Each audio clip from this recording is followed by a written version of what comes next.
HSC পরীক্ষা 2025-এর আজকে আমরা শিখব অ্যাপ্লিকেশন লেখার নিয়ম। এবং আমি তোমাকে এতটুকু গ্যারান্টি দিতে পারি, কে কি শিখে আমি জানি না, তবে অ্যাপ্লিকেশন আমি যে ফরম্যাটে তোমাদের শেখাবো সেখানে তুমি 100% মার্ক পাবা। দেখো, অ্যাপ্লিকেশন যদি যে কোনো, অনেকে বলে যে একটা মাত্র ফরম্যাট দ্বারাই যদি আমরা চাই সব অ্যাপ্লিকেশন পড়তে পারি, এই কথাটা সম্পূর্ণরূপে ভুল। ধরো আমাদের আসলো যে মডার্ন কোনো রুম হিসাবে, ঠিক আছে, অথবা ডিবেটিং কম্পিটিশন হিসেবে আসলো, অথবা কোনো একটা সার্টিফিকেট বা সনদপত্র যে কোনো একটা আবেদন, মানে টিসি যেরকম, তো এরকম আবেদন আসলো। তিনটা আবেদন কিন্তু ভিন্ন রকম। টিসির জন্য আমাদের এক ধরনের লেখা লিখতে হয়, ঠিক আছে। তারপর যদি কোনো মডার্ন ফ্যাসিলিটি বা ক্লাসরুম মডার্ন হয়, সেজন্য আমাদের ভিন্ন ধরনের লিখতে হয়। তো যদি একটা মাত্র ফরম্যাট ব্যবহার করে সেই হিসাবে লেখে, তাহলে কিন্তু সেখানে অনেক কিছুর গাফলতি থাকে এবং শিক্ষক এটা খুব অনায়াসে বোঝে। এটা তো আর এসএসসি না যে তুমি চাইলে যে কোনোভাবে লিখতে পারবা। যত ইন্টারমিডিয়েটের জন্য মিনিমাম তিনটা ফরম্যাট বলা হয়, মানে তিনটা ফরম্যাট না, সবগুলোকে আমরা তিনটার আওতাভুক্ত করেছি। সর্বপ্রথম হলো যে কোনো সার্টিফিকেট বা সনদপত্র চেয়ে যদি আবেদন করো, সেই আবেদনটা তোমাকে কীভাবে লিখতে হবে। কোনো কিছু সাহায্য চেয়ে যদি কোনো আবেদন থাকে, যেমন হলো ফিনান্সিয়াল ডোনেশন থাকে, তারপর বেশ কিছু আবেদন থাকে যেগুলো কিন্তু কী চায়, গরিবের জন্য ধরো অর্থদান চায় চেয়ারম্যানের কাছে, স্কুলের কাছে। তো কোনো যদি সাহায্য চায় সেক্ষেত্রে এক ধরনের আবেদন আমাদের লিখতে হয়। আবার কোনো কিছু যদি স্থাপনের জন্য অনুরোধ করে বা অনুমতি চেয়ে আবেদন করে, ধরো কোনো একটা যেমন ক্যান্টিন স্থাপন করবা, কমন রুম স্থাপন করবা, তো এই ধরনের জন্য আর এক রকম। তো তিনটারই মোটামুটি অনেকের সমস্যা, তুমি চাইলে একটা ফর্মেট ইউজ করতে পারো, এমনি কোনো সমস্যা তো নাই যে মার্ক একান্ত পাবা না, এটা না। তবে কি 10-এর মধ্যে হয়তো 6 পাবা, এর বেশি তুমি পাবা না। তবে আমি তোমাকে এতটুকু আশ্বস্ত করতে পারি যে আমার এই ক্লাসটি দেখার পরে তুমি এটাতে সম্পূর্ণ মার্ক পাবে। এবং আমার ক্লাসগুলো, প্রত্যেকটা ক্লাস আমি হয়তোবা একটু লেটে দিলেও চেষ্টা করছি যে সর্বোচ্চ পরিমাণ তোমাকে দিতে, কারণ এইচএসসি পরীক্ষা ভবিষ্যতে তোমার অনেক কিছুর প্রয়োজন। তো এখানে দেখো, যদি কোনো সার্টিফিকেটকে, কোনো একটা সার্টিফিকেট বা সনদপত্রের চেয়ে যদি কোনো একটা আবেদনপত্র লিখতে চাও, যেমন তুমি এখানে বলতে পারো ক্যারেক্টার সার্টিফিকেট, যেমন চেয়ারম্যানের কাছে চায়, তারপর ট্রান্সফার সার্টিফিকেট স্কুল বা তোমাদের কলেজে চাওয়া হয়, অথবা তুমি কি টার্মিনেশন সার্টিফিকেট যেটা আছে সেই বিষয়ে লেখার জন্য তুমি এই নিয়মটা অনুসরণ করতে পারো। তো এখানে আমরা যাবতীয় সব কিছু লিখে রাখছি, মানে তোমাদের জন্য কিচ্ছু বাদ রেখে নেই। যেমন তুমি প্রথমে লিখবা দ্য হেডমাস্টার অথবা প্রিন্সিপাল। তারপর তুমি তোমার যে স্কুলের নাম আছে, যেমন ধরো আমি যে স্কুলে পড়ছি তার নাম ছিল কি Saint Joseph School and College, তো আমি এখানে লিখে দিব Saint Joseph School and College. তো ধরো আমি এই আবেদনটা পত্রটা লিখলে আমি এখানে লিখবো দ্য হেডমাস্টার অথবা প্রিন্সিপাল লিখবো, এটা টোটালি ডিপেন্ড করে তোমার উপরে। তো আমি যখন লিখতাম আমি লিখবো কি দ্য প্রিন্সিপাল। তারপরে এখানে তুমি তোমার কলেজের যে নামটা আছে সেটা তুমি লিখে দিবা। তো আমি যে কলেজে পড়ছিলাম সেই কলেজের নাম ছিল Saint Joseph School and College, তো আমি এখানে Saint Joseph School and College লিখে দিব, ঠিক আছে। তো এভাবে তুমি তোমার যে স্কুলের নামটা আছে সেই স্কুলের নামটা, মানে কলেজের নামটা এখানে লিখে দিবা, সেন্ট জোসেফ কলেজ। তো আমরা এটা লিখে দিলাম, হয়েছে। তারপরে লিখবা কি সাবজেক্ট পেয়ার 4 লিখবা, প্রশ্নে উল্লেখিত বিষয় থাকবে। এবার অনেকের সমস্যা হলো প্রশ্নে উল্লেখিত বিষয়টা কোথায় থাকে, অনেক ছাত্রছাত্রী এটা বোঝে না যে প্রশ্নে উল্লেখিত বিষয়টা কোথায় থাকে। আমি তোমাদের বলি, প্রত্যেকটা প্রশ্নে দেখবা লাস্টের দিকে লেখা আছে now write a application, to your headmaster বা টু ইয়োর চেয়ারম্যান, এই ধরনের একটা কথা লেখা থাকে। তারপরে যে অংশটা থাকে সেইটাকে বলা হয় সাবজেক্ট, ঠিক আছে। কথা ক্লিয়ার করতে পারলাম, অথবা শেষের যে অংশটাকে সেটা, এটা আমি ক্লিয়ার করছি শেষের দিকে।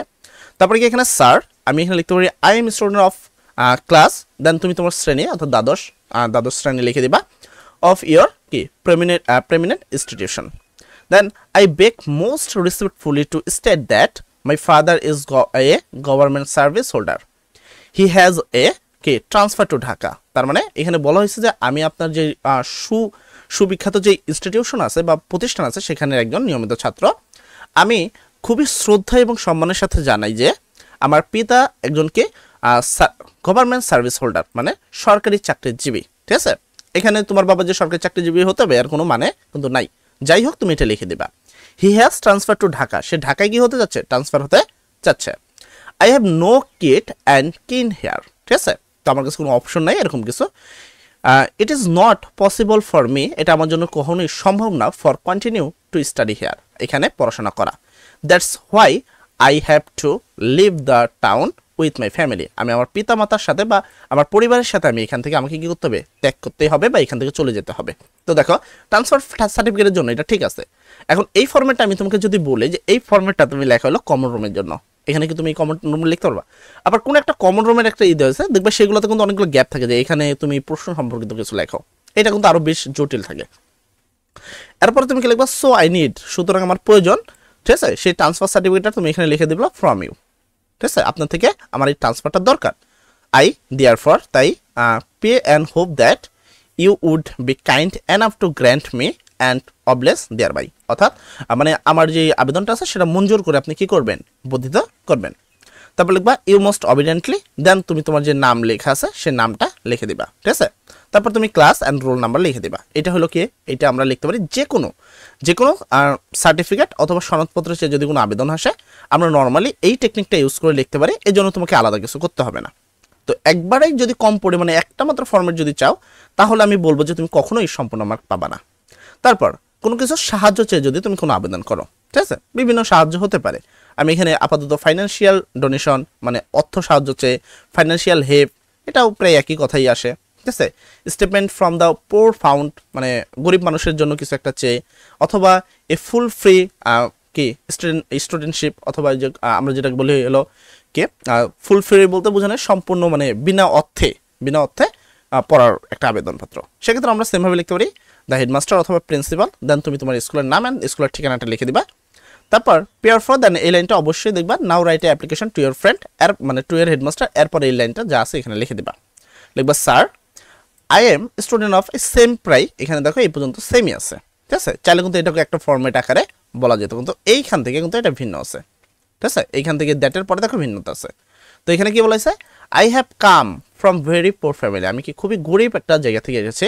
মাই ফাদার ইজ ডেইলি লেবার, আমার বাবা একজন কি প্রতিদিনের মানে কর্মচারী, এরকম কিছু একটা লেবার বলতে তো বুঝোই, অথবা ফার্মার অথবা রিক্সা পোলার মানে রিক্সা চালক অথবা কৃষক, যেটা তুমি দাও এর মধ্যে যদি তোমার কোনোটা পড়ে সেটা দিবা, নাইলে ফার্মার দিয়ে দিবা, সমস্যা নেই। He is only earning member of our family, আমাদের পরিবারে একমাত্র সেই হলো কি তোমার কি আর্নিং করতে পারে। মাই 3 sister and brothers also read in your institution, আমার 3টা বোন এবং কি ভাই এই যে আপনার যে ইনস্টিটিউশন বা আপনার যে প্রতিষ্ঠান সেখানেই পড়াশোনা করে। It is more difficult for him to bear our education কি এক্সপেন্সেস, মানে আমাদের যে পড়াশোনার যে অর্থটা আছে সেটা আমাদের জন্য খুবই কি বহন করা খুবই কঠিন, ডিফিকাল্ট খুবই কঠিন। মাই result in the last annual examination is satisfactory, অর্থাৎ আমার যেই বার্ষিক পরীক্ষার রেজাল্ট আছে সেটা কি খুবই তোমার আশাবাদী, এরকম একটা তুমি বলতে পারো।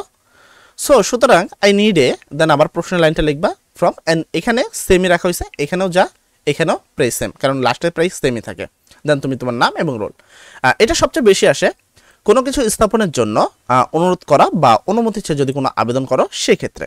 ঠিক আছে, তো কী কী এই অনুমতি চাইতে পারো, যেমন এই ক্যান্টিন স্থাপন করতে পারো, তারপর সেট আপে common room, computer lab, debating club অথবা ইংলিশ ডিবেটিং ক্লাব, অথবা লিবারেল রুম, অথবা অ্যান ইংলিশ কি ল্যাঙ্গুয়েজ ক্লাব, অথবা এই হেলথ রুম, এগুলো তুমি করতে পারো। এগুলোর সাহায্যে আরও বেশ কিছু অনেক কিছু জিনিস আছে যেগুলো স্থাপন করা সম্ভব, যেমন হলো তোমার বিজ্ঞান মেলাও তো স্থাপন করে কলেজে নাকি, তো সেটা করা যায়।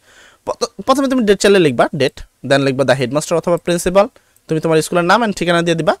পেয়ার ফর সেটিং আপ লিখবা, কি লিখবা পেয়ার ফর সেটিং আপ, দেন ওই যে ক্যান্টিন আসলে ক্যান্টিন বা যেটা আসবে সেটা লিখে দিবে এখানে। যদিও সেটিং আপে ওইখানে প্রশ্নে লেখা থাকে, সমস্যা নেই, প্রশ্ন দেখবে লেখা আছে সেটিং আপ, দেন ওই পরের যে অংশটুকু আছে এখানে লিখে দিবা। ঠিক আছে, তাহলে স্যার তারপর কি we the student of your school, আমি আপনার স্কুলের কি আমরা আপনার স্কুলের নিয়মিত ছাত্র। এখন যেহেতু ক্যান্টিন স্থাপন করবা তুমি একা তো লিখলে হবে না, সেক্ষেত্রে আমরা হবে, মানে স্কুলের যত ছাত্রছাত্রী আছে বা তুমি যে প্রতিষ্ঠানে পড়ো সেই প্রতিষ্ঠানের যত ছাত্রছাত্রী আছে সবাই মিলে পত্রটা লিখছো। ঠিক আছে, beg most respectfully to state that a large number of student study in our school, মানে বেশিরভাগ ছাত্রছাত্রী কি আমাদের এই স্কুলে কি করে পড়াশোনা করে। Our school is renowned in this district and enriched with a lot of facility, মানে আমাদের যে স্কুলটা আছে এখানে তোমরা স্কুলের জায়গায় কলেজ লিখে দিবা। ঠিক আছে, এই যে এখানে এই যে স্কুল আছে এই স্কুলের জায়গায় তোমরা কলেজ লিখে দিবা, যেহেতু তোমরা কলেজে পড়ো। তো এখানে আমি যখন লিখছি হয়তো বা তো স্কুলই রয়ে গেছে, তো এখানে দিব কি এখানে আমরা কলেজ দিয়ে দেবো, তাহলে হয়ে গেল যে আমাদের যে কলেজটা আছে সেটা হলো এই ডিস্ট্রিক্ট বা এই জেলার মধ্যে সবচেয়ে কি নামশীল একটি প্রতিষ্ঠান। ঠিক আছে, এবং একটা ধনী প্রতিষ্ঠান বলতে পারো। আর এখানে কি অনেক ফ্যাসিলিটি আছে, মানে বিভিন্ন ফ্যাসিলিটি আছে, কিন্তু উই আর ভেরি আনলাকি, মানে আমরা খুবই মানে আনলাকি বলতে তো জানোই দ্যাট দেয়ার ইজ নো, তো আমরা কি খুবই আনলাকি কিন্তু আমাদের কাছে কি নাই, ধরো ক্যান্টিন নাই। ঠিক আছে, আমাদের কাছে কি একটা প্রপার ক্যান্টিন নাই in our college. So we deprived our enjoying the facility of ওই সেম প্রশ্নের লাইনটা আবার লিখে দিবা। তারপর তুমি লিখবা may we therefore pray and hope that you kind be enough to grant us from setting up a canteen. এই তো মোটামুটি এই 3টা ফর্মেট যদি তুমি পড়তে পারো, আমি তোমাকে এতটুকু আশ্বস্ত করতে পারি যে সম্পূর্ণ মার্কই পাবা, কোনো মার্ক কাটা যাবে না। তবে মনে রাখবা, যদি একটা মাত্র ফর্মেট পড়ো এবং সেটার সাহায্যে যদি সব কিছু লেখার চিন্তা করে এইরকম কোনো চিন্তা ভাবনা করে পরীক্ষার কেন্দ্রে বসতে যাও, তাহলে এতটুকু আমি তোমাকে আশ্বস্ত করতে পারি, ফুল মার্ক তো পাবাই না, তবে 6 পাইতে পারো, 5-6 অ্যাভারেজ পায়, এটা কোনো সমস্যা নেই। আর মাঝখানে যে লাইনগুলো আছে এগুলো তুমি লিখতে পারবে না, কোথা থেকে কী লিখবা কোনো ধুলা আনতে, কারণ সবাই তো পর্যাপ্ত পরিমাণ ভালো স্টুডেন্ট না, কিছু স্টুডেন্ট ভালো আছে, তো তারা তো আসলে অনেক পড়ে। কিন্তু এই ধরনের ভিডিওগুলো সচরাচর কি আমাদের ম্যাক্সিমাম স্টুডেন্ট দেখে যারা একটু ইংলিশে উইক, তো উইকদের জন্য আমি মোটামুটি এটাকে 3টা ফর্মেটে আওতাভুক্ত করেছি এবং এই 3টা ফর্মেটের বাইরে কোনো প্রশ্ন আসে না। তো আশা করি এই 3টা ফর্মেট যদি পড়ো আর কোনো প্রবলেম হবে না তোমাদের এবং কোনো সমস্যা হবে না। সবাই ভালো থাকবা। আশা করি ক্লাসটা কেমন লাগছে অবশ্যই কমেন্ট সেকশনে বলবা। আসলে তোমার কাছে বোধগম্য হয়েছে কিনা বা আমার কথাগুলোর সাথে তুমি একমত কিনা অবশ্যই নিচে জানাবা। সবাই ভালো থাকবা, সবার জন্য দোয়া করি। আসসালামু আলাইকুম।